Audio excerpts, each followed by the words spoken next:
ओम अर्हम नमः। जैन समाज सत्ता।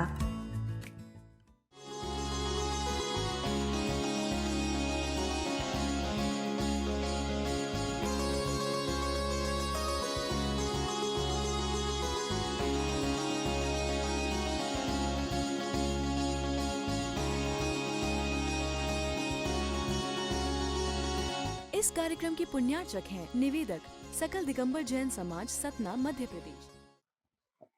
वैराग्य शतक के माध्यम से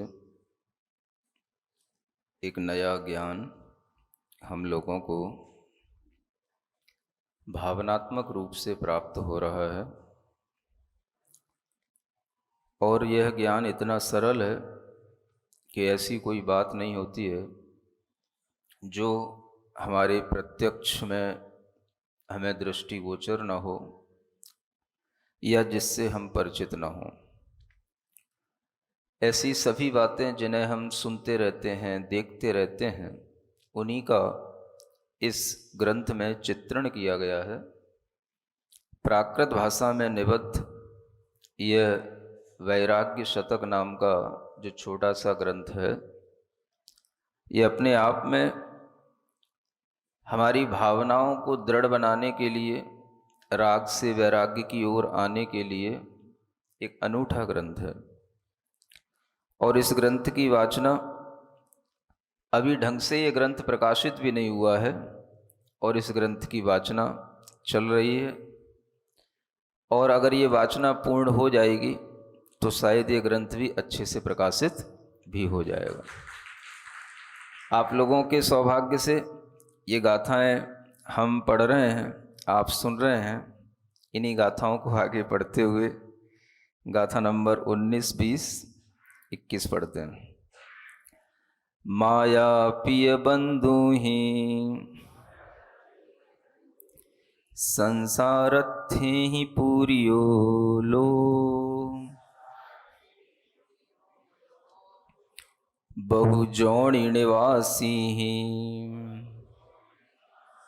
नयते ताणम च शरणम च,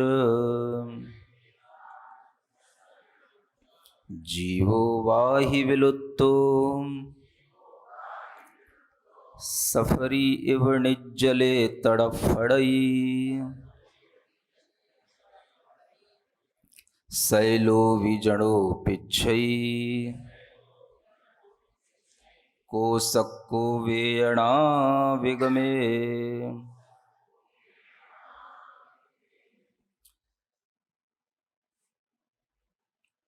माँ जानसी जीव तुमम पुत्त कलत्ताई मज्जसु हेऊ, न्यूणम बंधनमेयम संसारे संसरंताणम।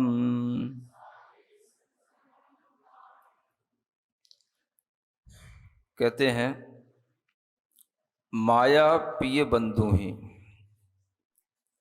माया माने माता को माया कहा जाता है प्राकृत में। पिय माने पिता को पिय कहा जाता है।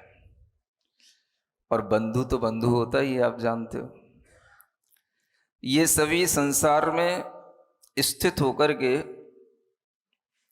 बहु जोनि निवासी ही, बहुत प्रकार की योनियों में निवास करने वाले ये सभी हमें हमेशा मिले हैं। और इतने मिले हैं कि इन्होंने पूरा लोक पूरित कर दिया है, भर दिया है। किन्होंने? माता ने, पिता ने, बंधुओं ने अपने पिछले जन्मों में, अनेक योनियों में हमें अनेक तरह के जो जन्म हुए हैं, उन जन्मों में इतने माता पिता और बंधु हो चुके हैं कि उनसे पूरा लोक भर चुका है। यानी एक जन्म की ये बात नहीं है। जो विशिष्ट ज्ञानी होता है वह आगे पीछे सब कुछ देखा करता है। और जब ज्ञान आपका आगे पीछे सब देखेगा तो आपके अंदर ये भाव आएगा कि हम आज जिस जीवन को जी रहे हैं वही जीवन हमारे लिए भले ही सत्य सा लगता है, लेकिन उतना ही सत्य नहीं।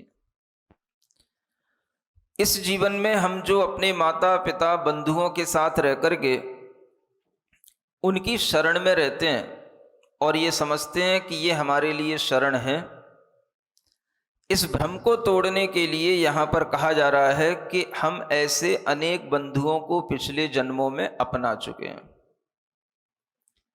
इतनी माताएं हमारी हो चुकी हैं, इतने पिताएं इस जीवात्मा के हो चुके हैं कि अगर उन सब की गणना की जाए, उनकी संख्या का अंदाजा लगाया जाए तो ये लोक पूरा का पूरा भर जाए।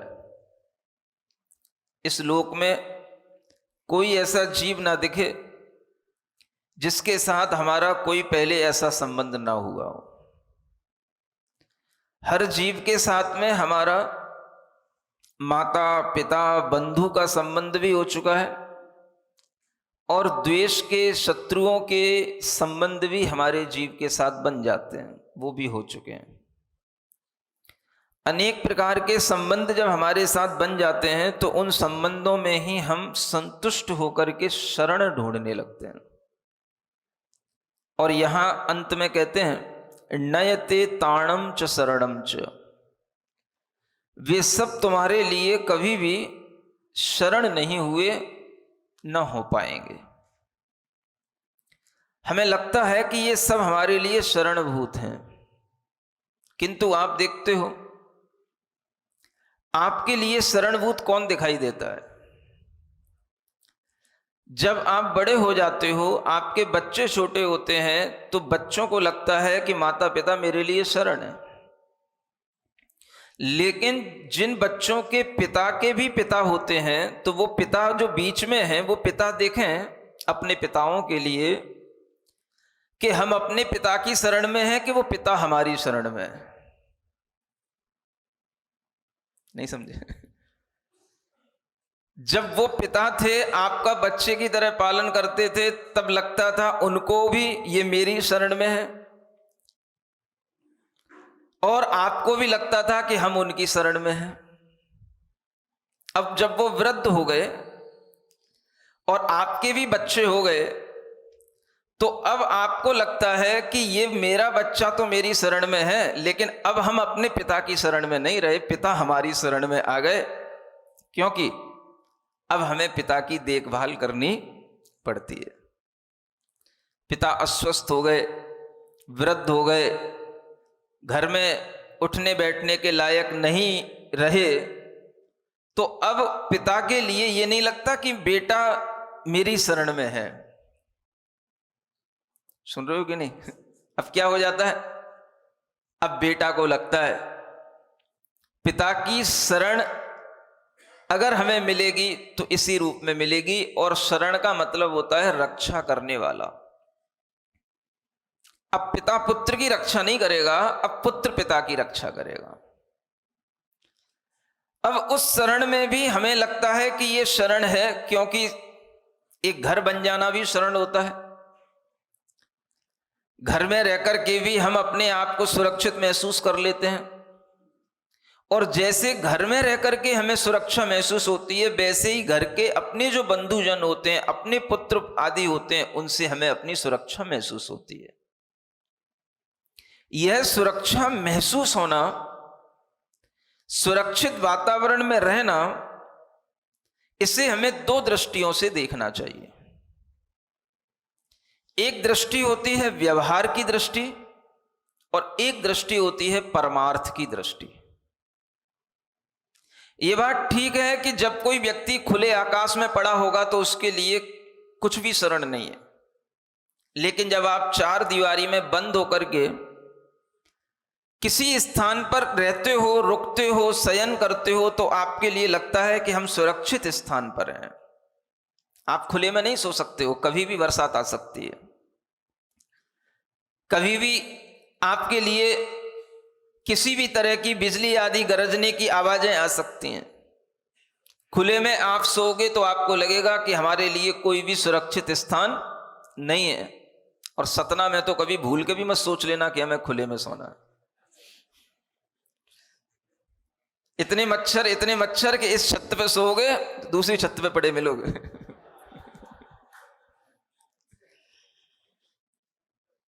यह सोने का भी एक भय होता है कि हमें कहां सोना है। और आचार्यों ने जो 7 प्रकार के भय कहे हैं उनमें 2 भय इसी तरह के हैं। एक भय होता है अगुप्ती भय। क्या बोलते हैं उसको? अगुप्ती भय। अगुप्ती भय का मतलब होता है कि हमारे लिए कोई रक्षक स्थान नहीं है। 4 दीवारियां हो, कमरा बंद हो तो आप चैन से सो पाते हो। 4 दीवारी के बिना आप जब सोओगे तो आपके लिए डर लगेगा। और अगर आपके पास में दीवारें हैं ही नहीं, आपका कोई घर है ही नहीं, तो आपको हमेशा भय लगा रहेगा कोई भी व्यक्ति मेरे ऊपर आकर के कभी भी आक्रमण कर सकता है, कोई भी मेरा सामान उठा के ले जा सकता है, कोई भी मेरे लिए वध कर सकता है, कुछ भी कर सकता है। ये बात अलग है कि जो प्लेटफॉर्म पर लोग सोते हैं उनके पास कुछ ऐसा नहीं होता है कि कोई उठा के ले जाए, लेकिन आप प्लेटफॉर्म पर नहीं सो सकते हो। आप खुले स्थान पर सुरक्षित होकर के नहीं शयन कर सकते हो। तो आपके लिए जो ये भय लगता है कि हमें ऐसा स्थान चाहिए जो थोड़ा सा कवर्ड हो, जिसमें अंदर से लॉक लग जाए, ये किस लिए आता है ये भाव? ये आता है अगुप्ती भय के कारण से। गुप्ती का मतलब होता है कोई भी प्राकार, दीवारें, किला, ऐसा गुप्त स्थान जहां पर हम बैठने के बाद में शयन करने की स्थिति में आ सकें। अगर मान लो आपके लिए दीवारें ही चाहिए और अगर आपको कभी ऐसे स्थान पर पहुंचा दिया जाए जहां दीवारें तो हैं, 3 तरफ से ढका हुआ है और एक तरफ से केवल खुला हुआ है, और उस पर भी चलो कुछ ना कुछ लगा दिया जाए, बंद कर दिया जाए, तो भी कुछ स्थान ऐसे होते हैं जहां आपको नींद नहीं आ सकती। तारंगा गए हो कभी? कभी जाना? तारंगा की गुफाओं में जाना, वहां की धर्मशालाओं में नहीं जाना। कहां जाना? वहां गुफाएं हैं, उन गुफाओं में शेर रहते हैं। और हर गुफा में शेर नहीं रहते हैं, लेकिन वो किसी भी गुफा में शेर कहीं बैठा हुआ मिल सकता है। वो गुफाएं बहुत सारी हैं, नहीं समझे? और आप कभी घूमने निकल गए, आपको वो गुफा खाली दिख गई।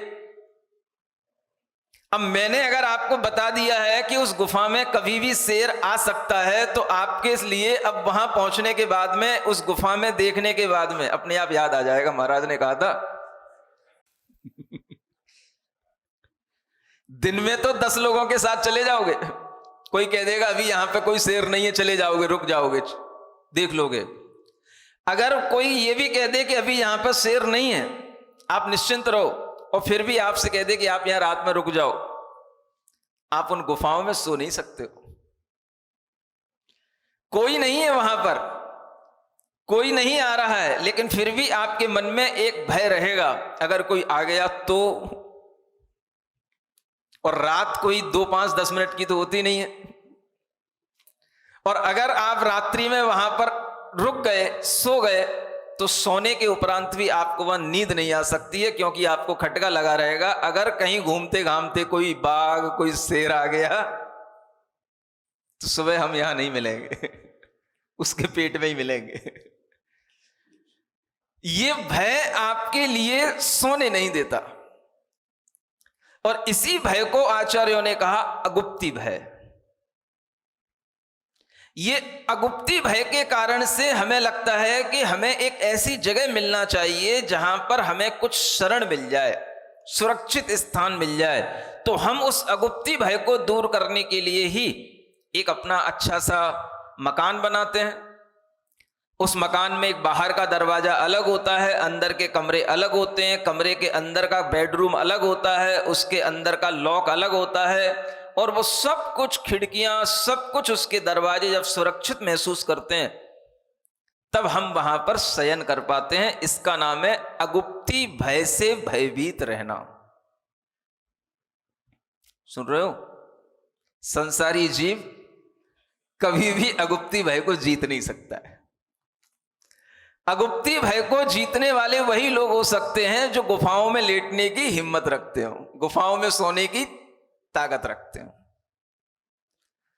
अगुप्ती भय का मतलब जब हमारे लिए इस तरह से आ जाता है तो ये व्यवहारिक दृष्टि से ये भय हमें पीड़ित करने लग जाता है। अब जिस तरह से ये भय हमारे लिए भय है, उसी तरह से अगर मान लो एक बड़ा घर है और उस घर में 10 कमरे हैं और उन 10 कमरों में कोई रहने वाला नहीं है, आप एक अकेले व्यक्ति हो, सुन रहे हो? सो जाओगे? तब भी आपको नींद आना मुश्किल हो जाएगी। पहले घर में ऐसा होता था कि घर के लोग कहीं रिश्तेदारी में चले गए, कभी अचानक कभी ब्याह बारातों में जाना पड़ गया या किसी की गमी हो गई वहां जाना पड़ गया। अब सब बच्चों को एक साथ लेकर के नहीं जा सकते। मान लो बच्चा एक है और बच्चे के लिए स्कूल है, कुछ है, तो माता पिता चले गए। अब बच्चे को अकेले घर में रहना जरूरी भी है, तो माता पिता व्यवस्था करके जाते, बेटा अकेला नहीं रह पाएगा तो क्या करेगा, तो किसी पड़ोसी के बच्चे से कह जाते या पड़ोसी में किसी व्यक्ति से कह जाते या कोई चाचा ताई ताऊ से कह जाते वहां सो जाना। घर बड़ा है, अकेला बच्चा सो नहीं पाता है, तो अकेले में सो पाना भी मुश्किल है और खुले में सो पाना भी मुश्किल है। ये दोनों चीजें हमें अलग अलग रूप से बता रही हैं कि हमारे अंदर भय बहुत सारे रहते हैं। सुन रहे हो? भयों की कोई कमी नहीं है और ये सभी भय व्यवहारिक भय हैं। कमरा होना चाहिए, हमारे साथ में भी कोई सोने वाला होना चाहिए, और उस सोते समय पर भी अगर कहीं उस कमरे में कोई छिपकली दिख गई तो बेटियां तो सो ही नहीं सकती हैं। सबसे ज्यादा डर बेटियों को लगता है तो किससे लगता है? छिपकली से। पूछ लो इनसे। सांप निकल जाए तो बहुत बड़ी बात होती है, तो छिपकली से डरती हैं। अगर वहां से कहीं सांप भी निकल के चला गया हो तो उस स्थान पर सोने में भी आफत हो जाती है। एक बार बिहार में थे हम, राजस्थान में, और एक स्कूल में हमें वहां रोक दिया गया, और जहां रोका वहां पर शाम को जब लोग थोड़ी देर के लिए रुके और उन्होंने वहां पर जब तक वो तकत बकत पाटा वाटा लगाया, तो वहां पर एक सांप जो है उस कमरे के अंदर, मतलब उस दीवार और दरवाजे के बीच में छिपा हुआ था, और वहां से किसी ने देख लिया कि यहां पर सांप है और वो सांप भागा। फिर लोगों ने उसको बाहर निकाल लिया और बाहर निकाल करके उससे पकड़ भी लिया, दूर तक ले भी गए। अब वहीं पर अपने को रुकना है और कोई जगह तो है नहीं है, स्थान एक ही है, कमरा एक ही है, बाहर भी खुला हुआ पड़ा हुआ है, घास फूस पड़ी हुई है, गांव का स्थान है। भैया एक तो निकल गया, कहीं दूसरा हो तो कहीं छिपा हो तो किसको पता है। रात में अंधेरा है, लाइटें हैं नहीं है, और रात्रि निकाल ली है। समझ आ रहा है? ये जब स्थितियां बनती हैं तब समझ में आता है कि हमारे अंदर भय है कि नहीं है। अब भाई सो जाओ, जो होगा सो देखा जाएगा। कई बार ऐसा हो जाता है।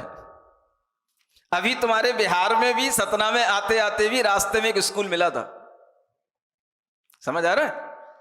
और उस स्कूल में भी मतलब बाहर बैठे तब तक ठीक था, अचानक से बारिश होने लग गई, पानी आया, लोगों ने पाटा समेत अंदर कर दिया। अब वहां पर एक गिरगिट था, थोड़ी देर बाद एक गिरगिट दिखाई दिया। किसी ने बताया कि बगल वाले कमरे में सांप है। समझ आ रहा है? और वो था, वास्तव में था। एक बच्चा था वो पनागर का, चंदू, तो वो देख करके ऐसा डरा कि उसका बैग इसी कमरे में पड़ा हुआ था, वो बैग तक लेने नहीं जा रहा था। तो बुलाया उसने लोगों को जो और साथ में चल रहे थे, भाई बेग तो उठवा ले। अब बेग उठाने कौन जाए, बहुत बड़ा सांप है, बहुत मोटा सांप है, मैंने देखा है। अब जहां सांप है वहां पर जाना और उस स्थान से किसी भी स्थान पर वो सांप पहुंच गया है, उस दरवाजे तक पहुंचना भी अपने आप में भय का कारण है। अब बगल में ही वो कमरा है, मान लो उस बगल में वो सांप नहीं मिला तो वो कहां जाएगा बगल से? चारों तरफ अंधेरा पड़ा है, लाइटें है नहीं है, स्कूल के वो कमरे न जाने कब से खुले नहीं होंगे, अनेक तरह की उसमें अलमारियां पड़ी हैं, कचड़ा पड़ा हुआ है, और उसी में जहां पर पाटा लगा तो थोड़ा सा वो गिरगिट देखने में आ गया, और वो गिरगिट तो चलो निकाल दिया लोगों ने। अब बाद में जब रात हो गई और उसमें सो गए तो सोते समय उसमें अनेक तरह की किटकिट किटकिट की आवाजें आ रही थी, खरखर की आवाजें आ रही थी। अब क्या करें? अब आवाजें तो आ रही हैं, सामान उसके अंदर पड़ा हुआ है, कुछ और भी हो सकता है, और भी उसके अंदर अनेक सांप छिपकली सब कुछ हो सकते हैं, लेकिन अब क्या है, चुपचाप पड़े रहो, छेड़ो नहीं। छेड़ने की कोशिश करोगे तभी पता नहीं क्या क्या निकलेगा और रात खराब हो जाएगी। समझ आ रहा है? क्या करना है? नमोकार मंत्र पढ़ो, चुपचाप सो जाओ। आंख में नींद लग गई, थके हुए हो तो नींद लग जाएगी, और लग गई नींद तो बस ठीक है। अब वो कट कट कट कट खर खर खर खर होती रही, और वो कुछ भी बाहर निकलते हुए सुबह तक दिखाई नहीं दिया, लेकिन था जरूर वहां पे कुछ ना कुछ। समझ आ रहा है? आपको ऐसे में कभी नींद आ सकती है? मैं ये पूछ रहा हूं आपसे।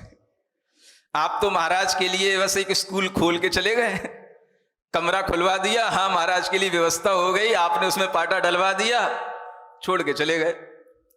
अब कुल बुलाते रहे महाराज रात भर, सुबह आओगे महाराज बिहार के लिए, कितने बजे आना है सुबह? सुबह पहुंचेगी 6:30 बजे। ऐसी स्थितियां कई बार बनती हैं, और इन स्थितियों में ही भय देखा जाता है, भय को जीता भी जाता है। चीजें देखते हुए जानते हुए भी उसे इग्नोर करना पड़ता है, नहीं तो आपके लिए कभी भी भीतर से चैन नहीं उत्पन्न हो सकता। और इन्हीं प्रकार के भयों को जीतने का नाम अगुप्ती भय होता है। हमारी रक्षा करने वाला कौन है, स्थान सुरक्षित नहीं है, इसका नाम है अगुप्ती भय। और जब यह अगुप्ती भय सामने आ जाता है तो एक दूसरा भय जो होता है अत्राण भय, उसको कहा जाता है अत्राण भय। क्या बोलते हैं उसको? वो होता है मनुष्यों संबंधी, माने आपस के लोगों संबंधी। अगुप्ती भय हो गया कि हम ऐसे स्थान पर नहीं सो सकते हैं जो स्थान बिल्कुल खुला हुआ हो, हम वहां नहीं रह सकते हैं, तो हमने कमरे बना लिए, कमरे के अंदर कमरे बना लिए। अब कमरे बनने के बावजूद भी एक भय लगता है कि अत्राण भय उसका नाम है, कि माने अब हमारे लिए यहां पर कोई अगर आपत्ति आ गई तो रक्षा करने वाला कोई व्यक्ति तो है ही नहीं, हम अकेले। तो उस बच्चे के लिए जो भय लगता है, या बड़े के लिए उस बड़े घर में रह करके अकेले भी जो भय लगता है, उसका नाम है अत्राण भय। तो इन भयों को जीतना होता है, और जो इन भयों को जीतता है वही भीतर से वीर बनता चला जाता है। अत्राण भय, अगुप्ती भय। अब ये भय आपके सामने आए, ये भय भी व्यवहार से हैं। हम अपने लिए किसी भी तरह की रक्षा चाहते हैं, शरण चाहते हैं, तो हमें ऐसा लगता है जब हमारा अपना घर होगा, हमारे अपने लोग होंगे, तो हमारी रक्षा हो जाएगी। होती भी है, लेकिन इतना सोचना मात्र ही हमारे लिए पर्याप्त नहीं होता है। उसके लिए यहां बताया जा रहा है, क्या ये वास्तव में आपके लिए शरण है? इन शरणों के साथ में भी रहते हुए आपके लिए कभी कभी लगता है कि नहीं, कि मैं अभी भी सुरक्षित नहीं हूं, ये भी मेरे लिए शरण नहीं है। ये भीतर से स्वीकार करने का नाम है कि परमार्थ से हमारे लिए कोई भी शरण नहीं है। जो भी भाई बंधु, दीवालें, मकान, ये सब हमारे लिए शरण तो हैं, लेकिन ये सब कैसे हैं? व्यवहार से हैं। व्यवहार का मतलब काम चलाने के लिए हैं, सामान्य से हैं, लेकिन आत्मिक दृष्टि से देखा जाए तो ये हमारी आत्मा के लिए कोई शरण नहीं है। इन सबके रहते हुए भी, इन सबके बीच में स्थित होकर के भी हमारे लिए आपत्तियां आ जाती हैं और कोई भी हमें बचा नहीं पाता है। तब आपके लिए याद आता है कि हमें अब कोई बचाने वाला नहीं है। इसलिए आचार्य कहते हैं पहले से ये मान लो कि हमें वास्तव में कोई बचाने वाला नहीं है, तो हमारे लिए ये चीजें वास्तविक शरण नहीं है।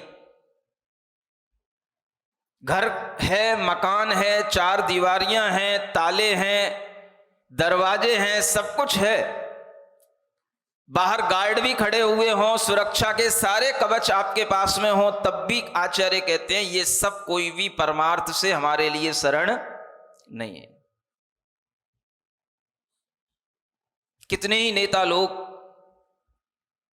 इस तरह की सुरक्षाओं के बीच में घिरे हुए रहते हैं, हजारों हजारों कमांडो भी बने रहते हैं उनके साथ में, लेकिन जब किसी व्यक्ति को कुछ करना होता है और उसे अपना निशाना साधना होता है तो उन सब के बीच में भी वो अपना निशाना साध लेता है।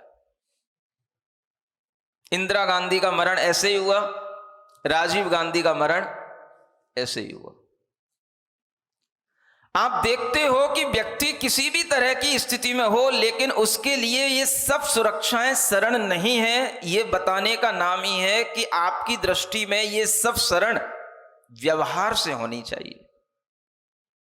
अरे भाई, ये सब काम चलाऊ बातें हैं, एक सुरक्षित स्थान नींद लेने के लिए जरूरी है, लेकिन वास्तव में ये सब शरण मेरी आत्मा के लिए शरण नहीं है। हो सकता है कि इनसे मेरी कुछ शरीर की रक्षा हो जाए, लेकिन मेरी आत्मा के लिए ये कोई वास्तव में निर्भयता प्रदान करने वाली चीजें नहीं है, शरणभूत नहीं है। इस विचार में आपके लिए क्या दिक्कत आती है? जब हम कहें कि हमारे पास में हमारे घर के लोग हैं, हम सुरक्षित हैं, चलो ठीक है कह लेना, किससे हैं? व्यवहार से हैं। एक दूसरी दृष्टि कौन सी है? परमार्थ की दृष्टि, वास्तविकता की दृष्टि जिसे बोलते हैं। तो उस वास्तविक दृष्टि से जब आप समझो तो आपके अंदर एक समझ और पैदा हो जानी चाहिए, वास्तव में कोई किसी की रक्षा करने वाला नहीं होता है। अगर रक्षा ही करने वाला होता तो हम उसी घर के फर्श पर क्यों फिसल करके गिर जाते और हड्डी टूट जाती और हमें कोई बचाते हुए भी नहीं बचा पाता। सामने सामने हम गिर पड़ते हैं, सामने सामने लोग देखते रह जाते हैं और गिरने के बाद में हमारी हड्डी टूट जाती है, हम अपाहिज से बेड पर पड़े रह जाते हैं। कौन बचा पाता है हमें? जब हमारे ही घर में किसी भी तरह का कोई उपद्रव हो जाए, कोई चोर आ जाए, डकैत आ जाए, अचानक से कोई भी हमारे सिर पर आकर के बंदूक रख दे, तलवार लगा दे, कौन बचाने आएगा आपको? सामने कमरे में लोग देख भी रहे हो या लोगों को पता भी हो और सबकी जान पर जान लगी हुई हो, तो आपको बचाने कौन आएगा? फिर पहले कौन बचाएगा किसको? सोचो। अगर घर में इस तरह के कोई उपद्रवी लोग आ जाएं और सबके लिए उसमें लग रहा हो कि जैसे ही हमने दरवाजा खोला बंदूक गोली हमारे ऊपर चल जाएगी, और आपको लग रहा है कि कोई बच्चा है जो आंगन के किसी कोने में है, उसे हमें बचाना है, कौन बचाने निकलेगा उसको? बताओ। इशारा भी करना आपके लिए मुश्किल हो जाएगा। संसार में किसकी कौन शरण होता है, ये आंखें खोलने के लिए ही ये ऋषियों मुनियों के वचन हमारे सामने आते हैं। उस समय पर कौन हमारी शरण होता है? तो आपका किया हुआ धर्म ही आपके लिए शरण होगा और कोई शरण नहीं होगी। धर्म है और उसके कारण से आप बच गए। किसी भी कारण से आए थे उपद्रवी लोग, देख दाख करके चले गए, उन्हें कुछ मिला नहीं, आप दिखाई नहीं दिए, तब आपको समझ में आएगा भगवान बाल बाल बच गए। किससे बच गए? शरण कौन है हमारे लिए वास्तव में? ये हमारे दिमाग में बैठता नहीं है। जब उपद्रव आते हैं, उन उपद्रवों से अगर हम बच गए तो हम थोड़ी देर के लिए कह लेते हैं हाँ भगवान हम बाल बाल बच गए, लेकिन हम कभी भीतर से महसूस नहीं करते कि वास्तव में धर्म ही हमारा रक्षक है, धर्म ही हमारा इसलिए शरण है। ये जितनी भी शरण है ये सब परमार्थ से नहीं है, ये सब आपसी व्यवहार के कारण से एक दूसरे के लिए शरण लगती हैं। बच्चे के लिए बड़ा शरण है तो बड़े के लिए भी बच्चा शरण है। बड़ा भी जब घर से बाहर निकलता है तो बच्चे को साथ में लेकर के चलता है, इसलिए नहीं कि बच्चा अकेला है, उसके लिए भी बच्चे से शरण प्राप्त होती है, क्योंकि एक से दो भी होंगे, चाहे वो बच्चा बच्चा भी क्यों ना हो, तो भी उसके लिए वो सुरक्षा होती है। समझ आ रहा है? याद आता है मुझे, जब घर के बड़े लोग जब घर से बाहर बैंक से जब कोई पैसा निकालने जाते थे तो उस समय मैं छोटा था, लेकिन मुझे लेकर के जाते थे, चल साथ में।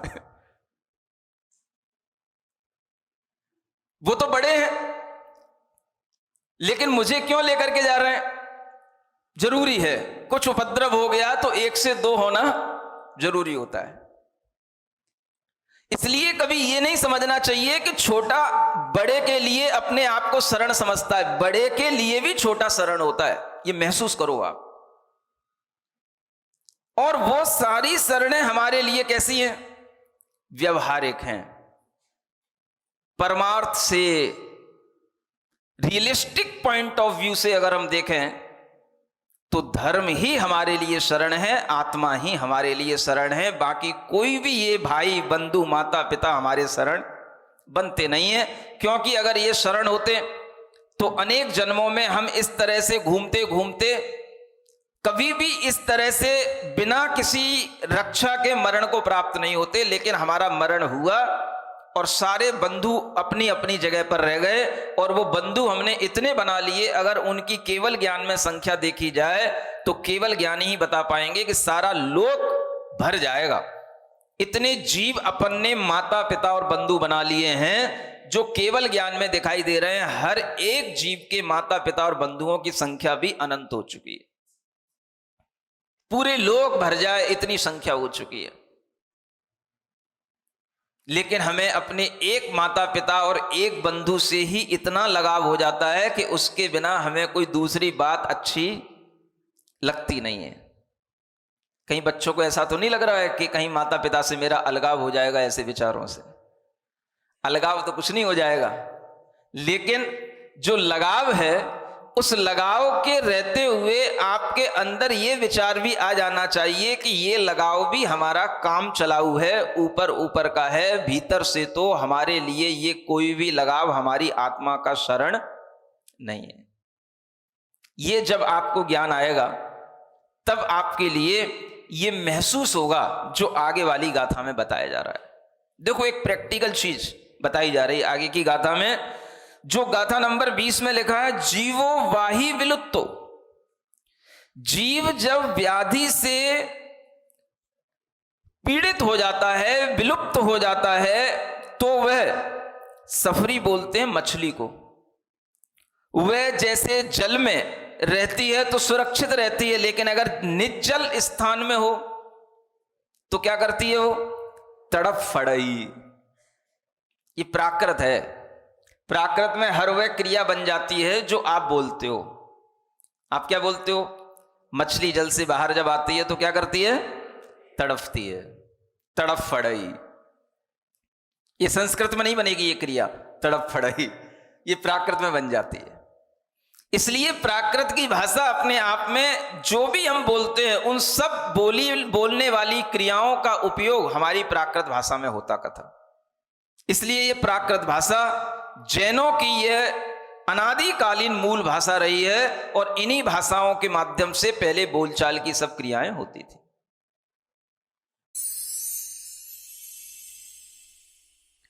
सिरिजिण वाणी जग कल्याणी जग जन मदतम मोहरी जणमण हारी गढ़हर हारी जम जरा भव रोग हरि तिथ्य राणम दिव्य झुणिम जो पड़ई सुणई मय्ये धारयि णाणं सौखमणन्तं धैर्य सासदमोक्षपदं पावै सासदमोक्षपदं पावै।